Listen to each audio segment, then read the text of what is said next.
Hi, my name is Travis, C. Travis Webb. I'm founder of Yodo. This is our first webinar. It's also Juneteenth, which I did not realize when I scheduled the webinar. I wouldn't have scheduled it on Juneteenth, but it's set, so I want to go ahead and do it. Thank you, everyone, for joining us. I appreciate it.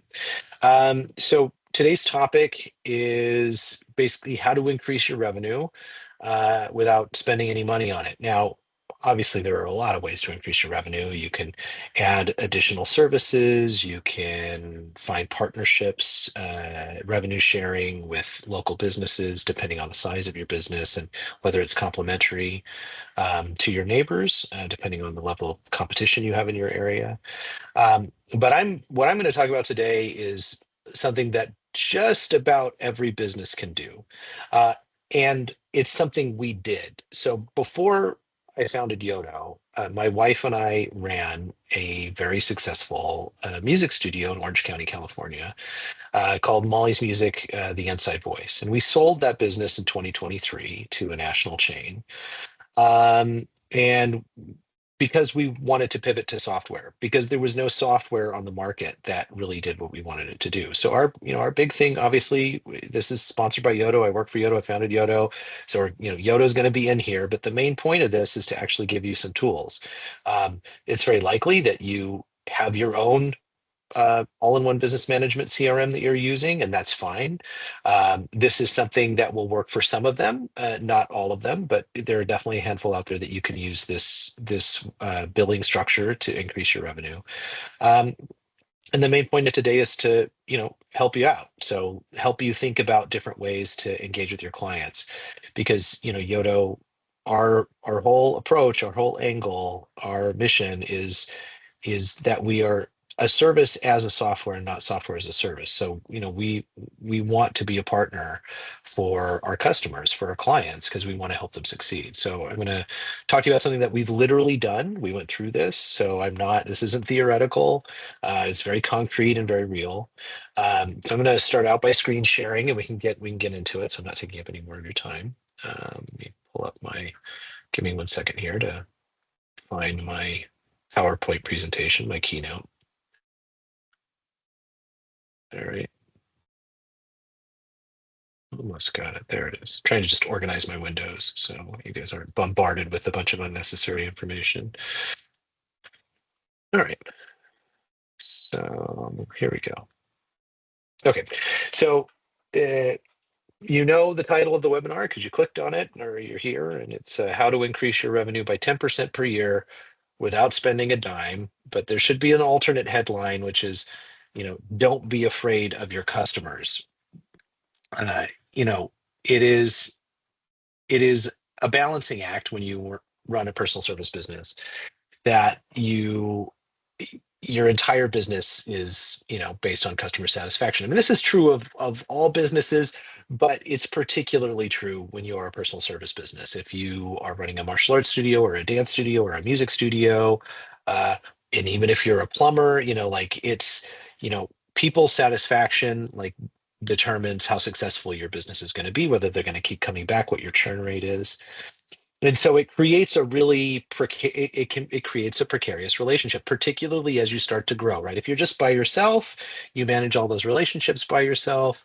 This isn't really as complicated for you. But as soon as you start to bring other teachers in, you bring other clinicians in, you bring other service providers into your business, this starts to become a potential source of friction. And so there's a little bit of anxiety around your customers who are the source of your business and the source of your revenue and your livelihood. But I really, one of the things that I will say today and I will say in future webinars is do not be afraid of your customers. Don't be afraid of them, right? If they are there, they're there for a reason. And if they're leaving, there's a reason for it, right? So, and that's probably something that you have to address as a business owner. It's something you got to look at in a serious way.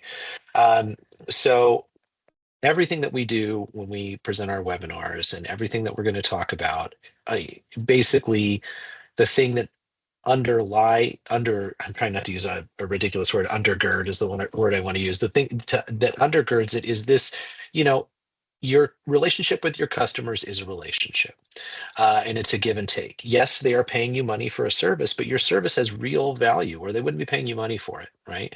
You wouldn't be an expert in it if it didn't have value, right? You wouldn't have gone out and become an expert in whatever your particular field or your service is if there wasn't value in it. Why did you spend all the years learning to be, a music teacher, a physical therapist, a martial artist? Why'd you spend all the years, in drama classes? Because it has value, right? So the monetary exchange, the commercial exchange does not change that.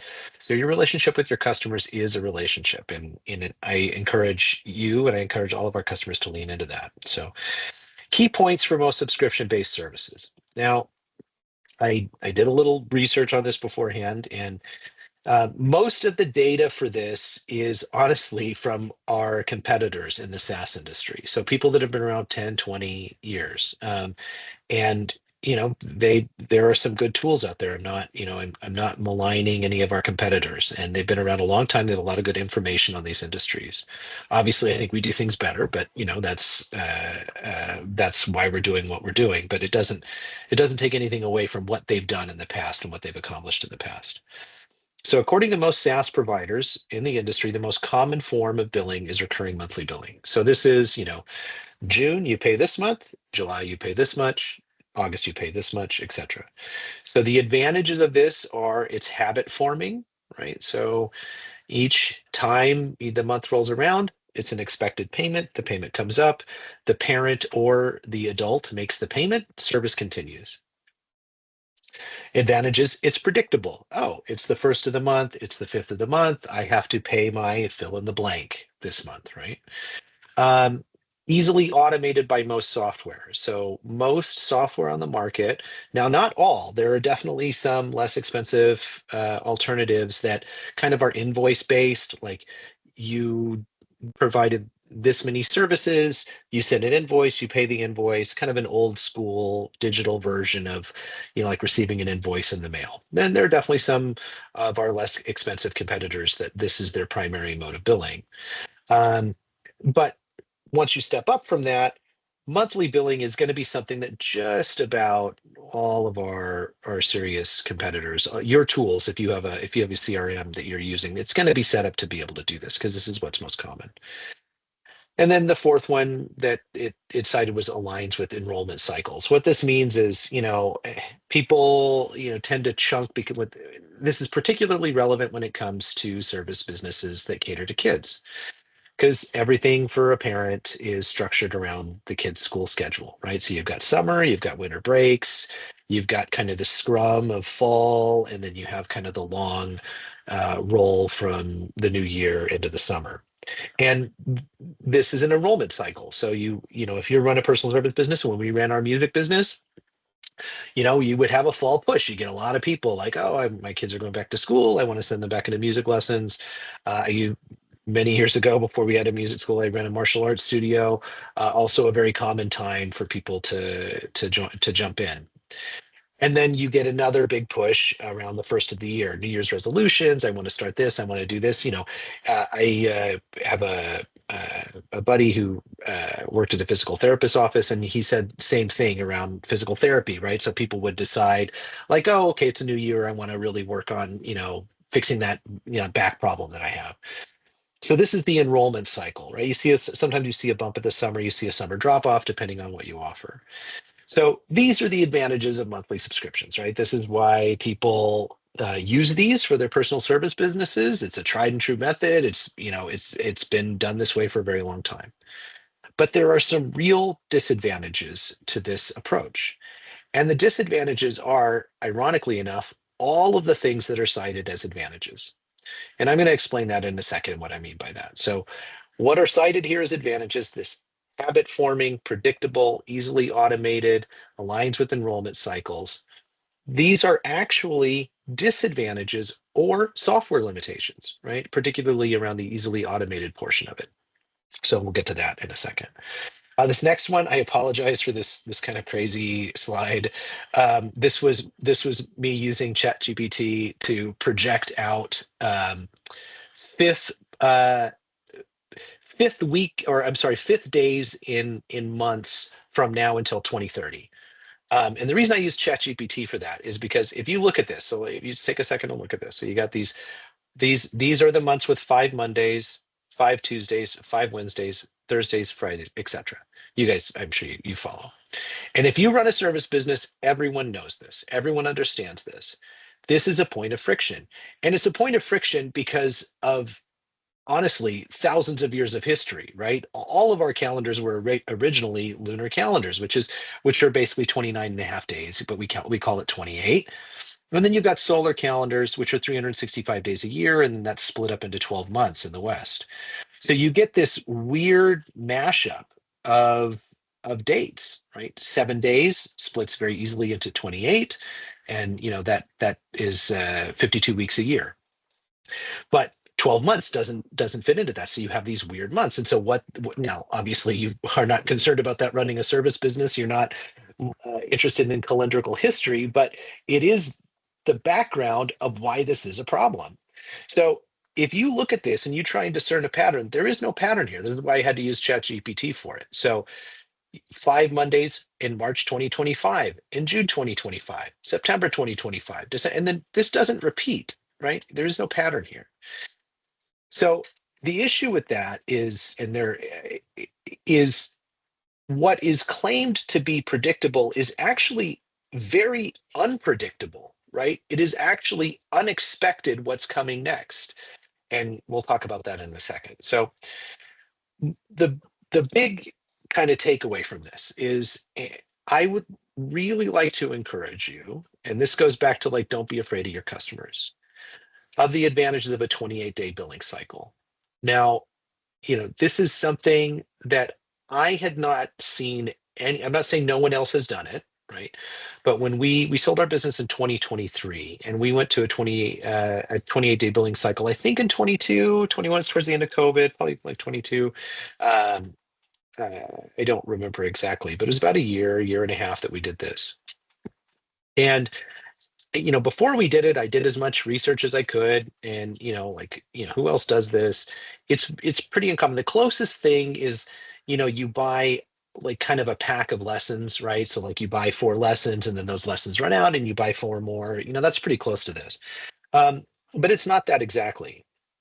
So I'm going to go through why I think, and we have very concrete evidence to support this, why a 28-day billing cycle is something that you should at least consider if you are a personal service business. If you are providing a service to families, kids, parents, etc., this is something you should seriously consider. Now, if you're a martial arts school, you're doing monthly lessons, depending on your structure, this may not be the right way to do it because, you might have people that are just kind of dropping into classes, right? This is really common. You've got like, 4 beginner classes a week. You come to as many beginner classes as you want, or you maybe come to 2 beginner classes. So in that kind of structure, this is probably not the way you'd want to go, although you could maybe make an argument for it. This is going to be more applicable to personal services businesses that are small group and individual. So, first point, every other service business is paid for their time, right? If you hire an attorney, which probably everyone has to do at some point, they pay you they bill you in 6-minute increments. Plumbers pay by the hour. Electricians, you pay by the hour. HVAC by the hour. Paying people for their time is how many established trades, most established trades, just about all established trades, other than personal service businesses that run music schools, dance schools, etc., how they do it. Because, I mean, it's a cliche to say time is money, but that's the economic structure that we have, right? Someone gives you the time and you compensate them with whatever their hourly rate is, or their fractional rate for an hour. And the thing is, clients know that, right? You're not ever fooling a client if you set up your billing structure in a different way. They know what they're paying for, right? Consumers are, you can, there's plenty of critiques of consumers out there and whatnot, but in my experience in running businesses, consumers are fairly sophisticated when it comes to spending their money. And people are not afraid to pay for services they believe in, right? They're happy to do it, right? If they know that their daughter is going to music lessons, they know that their son is going to see their track coach. They know how much time has gone into that, and they value that. Otherwise, they wouldn't be doing it.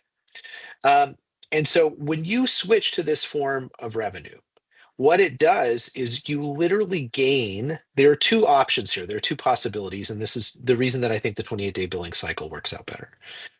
So on one end, you gain an entire extra month. There are 13 billing cycles in a year as opposed to 12. This is what we did at our business before we sold it. And our revenue blew up. We lost exactly one customer. We had almost 300 customers when we made this change, and we lost exactly one. That is, I mean, that is a fantastic ratio. And that person was probably already unhappy with something anyway to begin with, right? I mean, because there's always some portion of your client base is going to be unhappy with the service, which is, something you want to try and get approach zero, but is never going to be zero. So you get an entire extra month. So if you're charging $320 a month for your service, you get an extra $320 a year from that client. Multiply that by 100 clients, 1,000 clients, and that's a chunk of change. Or here's the alternative. Maybe your business is set up, and what you do is you change the monthly rate based on the number of fees, right?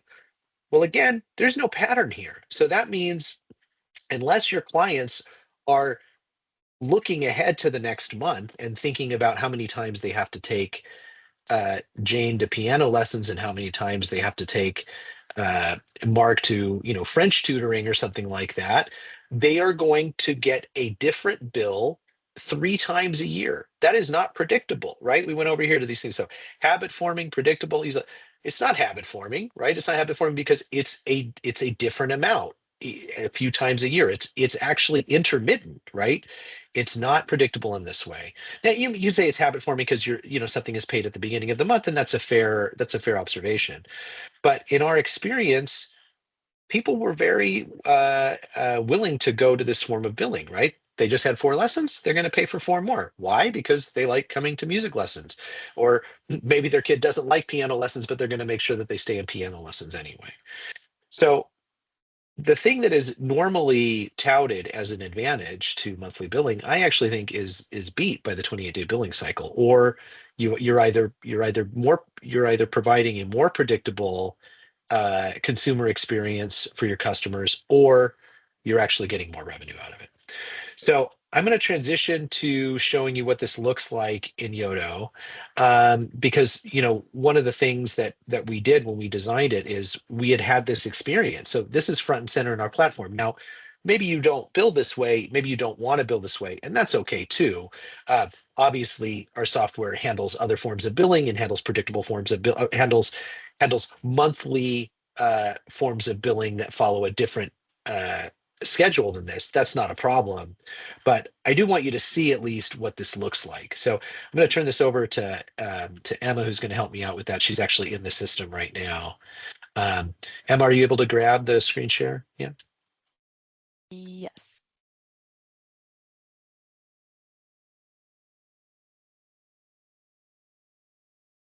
Looking good? Yeah, I got you. Okay, great. Yeah, so we're on currently the universal inbox. You might call it a dashboard, but we like universal inbox for the administrator side of Yodo. So this is what, of course, most users at your company or just you as a business owner would be using. We have, of course, platforms for administrators, curators being your teachers or practitioners, and the customer being the clients or students. So this is your landing page when you first log in.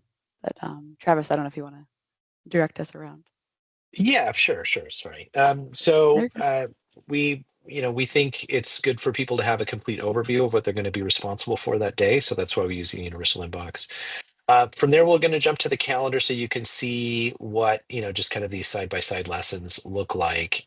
Even though these are actually different, they're going to show up on the calendar in a different way. I will also remark that the system's a little slow because we're actually, our demo environment is down for maintenance. So we had to use our test environment, which is a slower architecture. So here you see this is, I guess I'm the curator here for this. So you'll see you've got your weekly lessons here all stacked on a Saturday. But these are all actually different. They have different billing stories. They show up on the calendar in the same way, but the way they look on the product side is going to be different. So, Emma, you want to jump over to products so they can actually see what this looks like for setting this up. We're going to filter. So, okay. So here you'll see these, you've got weekly voice lessons, weekly piano lessons, and then the two different subscriptions types, which is monthly continuous and 4-week continuous. It's probably pretty straightforward which each of these means, what each of these mean.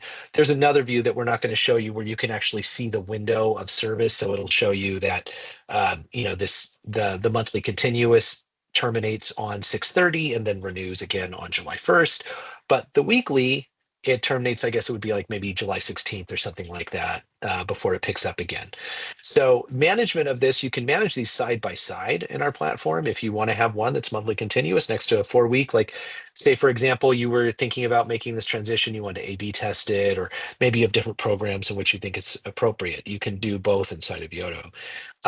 The last thing I want to show you though is, so this is from the admin side. It's basically very information heavy. It is meant to present you with the stuff you need to get done to, satisfy your clients' needs and to, win business, and so you can move through your day in as productive a way as possible. But I also want to show you what this looks like on the customer side. So if they jump into your store on the customer side, Emma's going to switch over to that, so you can see what these two different types of billing look like for them.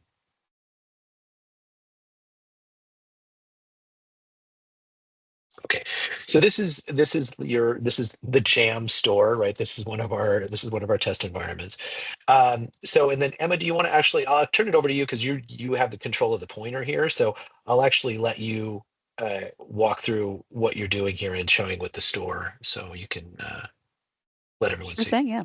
So this is, like we talked about from the customer's point of view, the store that, when at its core shows all of our products here. There are some options to highlight some different products if you would like, these to be the top ones available. Of course, if they want to see absolutely everything, they can, but that's why the filters are at the very top of the store page here. So we're going to go ahead and search by recurrence type because we just looked at some weekly voice lessons and weekly piano lessons. So we're going to narrow that down to look for both of those. So we're going to search weekly as our recurrence type. And it will give you, without any other filters, all of the weekly options here, but we only really care about these two right here. So it shows you the title of the product. You can add a description here. Here I've chosen to differentiate this monthly product by giving the text charged on the first of each month. That is configurable. You can have this be charged on any day of the month if it's the monthly cycle that you'd like, the first, the fifth, the seventh, it's totally up to you. So let's look at this shows you what's part of the product here. So this is our 4-week continuous product here, these weekly piano lessons. It also has some helper text here, a little tooltip regarding the subscription. So this will tell the clients that this recurring 4-week subscription is billed every 28 days. 4 weeks, 28 days, of course, is the same thing.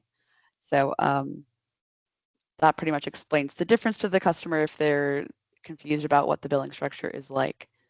And then over here under the weekly voice lessons charged on the first of each month, this is the maximum amount that they could be charged, of course.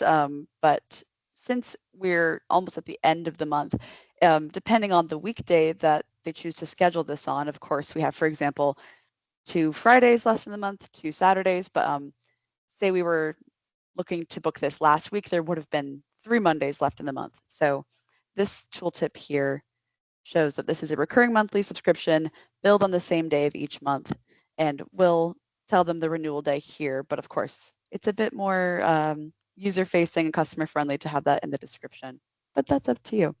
So the number of recurring, this is important for the monthly total, the number of recurring items can vary based on the billing cycle. Those months that have 5 of a certain weekday, like Travis mentioned, if each lesson is $120, of course, it won't always be 480.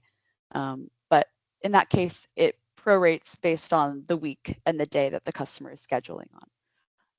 So that's kind of how customizable you can be with the different product types and different subscription types. But this is how they present in the store if you choose to have either or. I hope that clearly Yeah, explains no, it. that's perfect. No, thanks. I appreciate that. Okay, so we're coming up on time. I want to be respectful of everyone's time, but we probably do have time for a couple of questions if there are any. I'm happy to answer them, or Emma can answer them too. So I'll give everyone a couple minutes to see if they have any questions.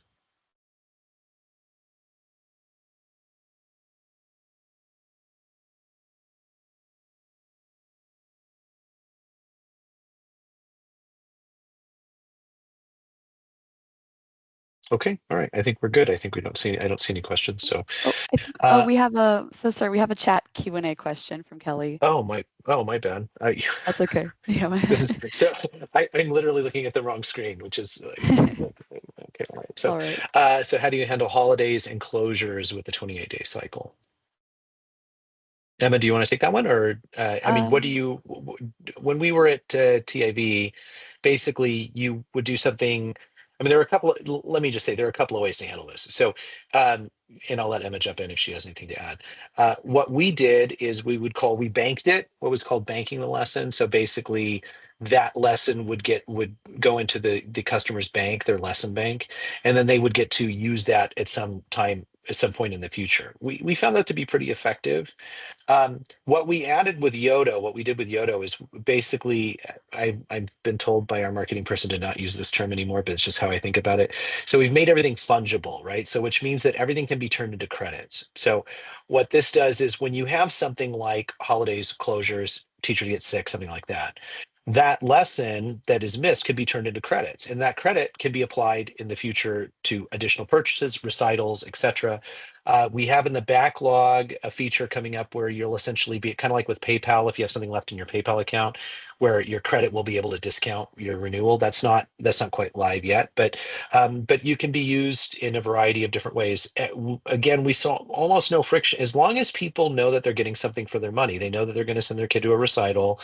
They know that they're going to take the summer off, say, for example, but they have a couple lessons in the bank, so they're going to use their bank lesson and then come back in the fall. So there's a few different ways to handle it, and we rarely got any pushback from our clients when we did this.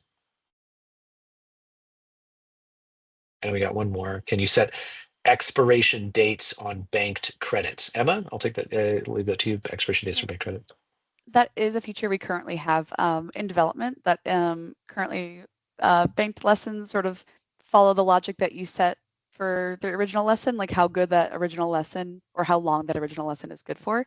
But it absolutely it's a priority on our backlog to make that configurable and not married to what it was originally valid for. So yes, One thing, so soon there is is, the answer to your yeah. question. So, well, although on that point though, but what you can do in this instance, and anywhere that there is, because different businesses have a lot of different needs. So anywhere that there is something like, oh, we want to do this. So this can be done manually. So what you do is you can grant a bank lesson that extends this out. You can set up a reminder for yourself so that you're taking care of that. There are log entries for it. So it's not as automated. It's not as automatic. It's not as automated as we want it to be because this is a typical use case for sure.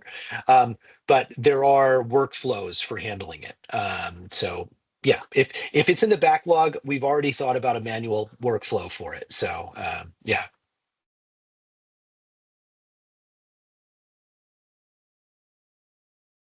Okay, all right. I think that's time.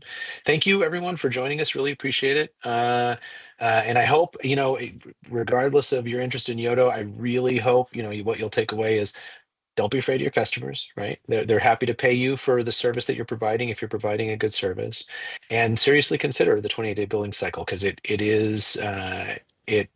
was a winner for us, and I think it'll be a winner for a lot of other businesses. Thanks for your time.